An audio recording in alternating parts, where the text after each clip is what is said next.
పేరండి? ప్రతాప్ కుమార్ నాయుడు. మీరు ఎక్కడుంటారు సార్? ఉద్యోగరీత్యా బెల్జియంలో ఉంటున్నాను. బెల్జియంలో ఉంటారు సార్. ఇక్కడ మంగమూరు దగ్గర నల్లవాగు ఉంది కదా, ఈ నల్లవాగు దగ్గర నాగప్రతిష్ఠ చేశారు. నాగప్రతిష్ఠ చేసి నిన్న పూర్ణాహుతి అని చెప్పేసి కొన్ని హోమాలు, శివుడికి కొన్ని ప్రత్యేకమైన పూజలు జరిగాయి. కానీ అంటే ఎన్నో చోట్ల ఉన్నాయి. అంటే ఈ ఒంగోలులో చాలా పెద్ద పెద్ద గుళ్ళు ఉన్నాయి. అవి అక్కడ కాకుండా ఈ నల్లవాగు దగ్గరకు వచ్చి ఇక్కడే నాగప్రతిష్ఠ చేయించడానికి గల కారణం ఏంటి సార్? దానికి ప్రధానమైన కారణం ఏమిటంటే ఈ స్థలానికి ఉన్న ప్రాశస్త్యం. ఇక్కడ వీరయ్య గారు ఆధ్వర్యంలో దీన్ని ఇక్కడ వెంకటేశ్వర స్వామి ఆలయాన్ని నిర్మించడం కావచ్చును, దాన్ని చాలా మహిమాన్వితమైన క్షేత్రంగా నిలపడంలో కావచ్చును, మాకు చాలా అది one of the driving factor అయింది. సో అందుకు మేము ఇక్కడ ఈ స్థలాన్ని ఎంచుకున్నాము, ఇక్కడే నాగప్రతిష్ఠ చేయాలని. అది కాకుండా ఈ దారి చాలా ప్రశాంతంగా అనిపించింది మాకు కూడా. ఇదే సరైన స్థలం అనిపించింది నాగప్రతిష్ఠ చేయడానికి. సార్ మీరు బెల్జియంలో ఉంటూ తెలుగు కూడా బాగా మాట్లాడుతున్నారు. నేను బెల్జియంలో ఉద్యోగరీత్యా ఉంటున్నాను, కానీ నేను పుట్టి పెరిగింది ఇక్కడే. మన హైందవ ధర్మాన్ని కానీ హిందూ ధర్మం గురించి కానీ కొంచెం మంచి మంచి భావాలు ఉన్నాయి సార్ మీకు. భగవంతుని కృప అంతే. నిన్న ఎన్ని రోజులు జరిగింది సార్ పూజ? 2 రోజులు జరిగింది. ఫస్ట్ రోజు ఏం జరిగిందండి? మొదటి రోజు సంకల్పం, గణపతి పూజ చేశారు. తర్వాత మహాన్యాసపూర్వక రుద్రాభిషేకం చేశారు. తర్వాత హోమం చేశారు. ఆ తర్వాత కాసేపు విరామం తీసుకుని మళ్ళా మన్యు సూక్తంతో అది హోమం చేయడం జరిగింది. దుర్గా సూక్తంతో హోమం చేయడం జరిగింది. అలాగే నవగ్రహాలను ఆరాధిస్తూ హోమం చేయడం జరిగింది. తర్వాత 2వ రోజు భాగంగా పునఃపూజ చేసి ముహూర్త సమయానికి యంత్రాన్ని నాగప్రతిమని ప్రతిష్ఠించడం జరిగింది. ఆ తర్వాత దానికి కొనసాగింపుగా మరలా సుబ్రహ్మణ్యేశ్వర వల్లి దేవసేన సమేత సుబ్రహ్మణ్య స్వామికి హోమం చేయడం జరిగింది. నవగ్రహ ఆరాధన, మండపదానం, అన్ని పూర్ణాహుతి, వేదాశీర్వచనంతో కార్యక్రమం ముగించడం జరిగింది. పండితులు ఎంతమంది వచ్చారు సార్? 9 మంది వచ్చారు. 2 రోజులు నిర్విరామంగా జరిగింది. దాదాపు 48 గంటలు. రాత్రి భగవంతుడికి విరామం ఇచ్చాము. భగవంతుడికి ధాన్యాదివాసంతో పాటు పుష్పాదివాసం కూడా చేయించారు.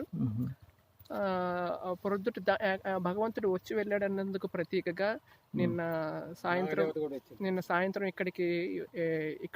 ఇక్కడికి దర్శనానికి వచ్చిన స్వాములకి ఒక సర్పరూపంలో భగవంతుడు గుడిలోంచి బయటకు వెళ్ళడం కూడా జరిగింది.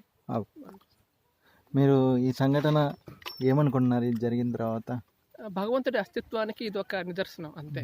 మనం త్రికరణ శుద్ధితో చేస్తే భగవంతుడు ఖచ్చితంగా దానికి ప్రతిస్పందిస్తాడు. మీరు ఇదేనా సార్ ఫస్ట్ టైం గుడిని సందర్శించడం? లేదండి, మేము తరచుగా ఇక్కడికి వస్తూ ఉంటాం. వేరే గారిని కలుస్తూ ఉంటాం. ఆయన చాలా మంచి విషయాలు చెప్తుంటారు. సో మేము తరచుగా వస్తుంటారు. అప్పుడు మీకు తోచిన విధంగా దీన్ని మార్చుకుంటూ వెళ్తున్నారు. దీన్ని ఇంకా అభివృద్ధి చేయాలి. దీనికి ఇంకా ఈ దేవాలయ ప్రాశస్త్యం 10 మందికి తెలియాలి, వెలుగులోకి రావాలని కూడా నా కోరిక. ఎందుకంటే 10 మందికి తెలిస్తే వాళ్ళు వచ్చి వాళ్ళ కష్టాలు తీరుతాయి. అంతకంటే సంతోషం ఏముంటుంది?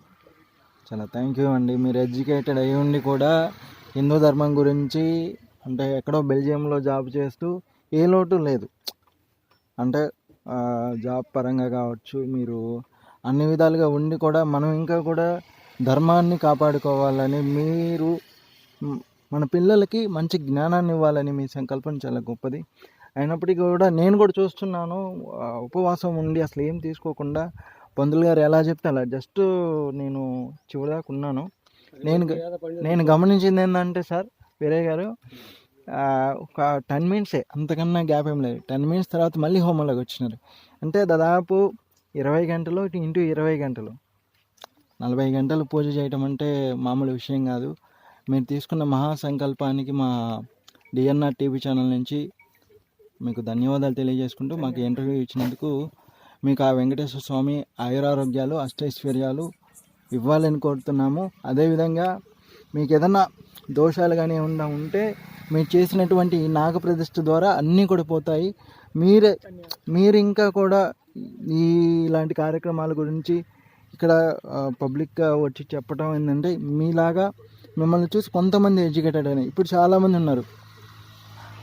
ఇప్పుడు కూడా ధనార్జన జయంగా లేకపోతే బిజీ లైఫ్లో ఎంజాయ్మెంట్కి వెళ్తున్న ఈ రోజుల్లో ఒక మారుమూల ప్రాంతంలో ఉన్నటువంటి గుడిని ఎంచుకోవటం, ఆ గుడికి మీ కుటుంబ సమేతంగా రావటం, అక్కడ ఒక నాగ ప్రతిష్ఠ చేయటం, పెద్దలు చెప్పే విషయాలన్నీ గమనించటం, దీంట్లో మీ యొక్క సామర్థ్యం ఏంటనేది అర్థమవుతుంది. ఎందుకంటే మీరు వ్యక్తికి, విలువలకి, ఆధ్యాత్మికతకి ఎంత విలువనిస్తారనేది తెల్లమవుతుందండి.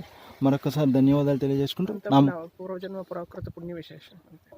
ఓం నమో వెంకటేష్. ఓం నమో వెంకటేష్.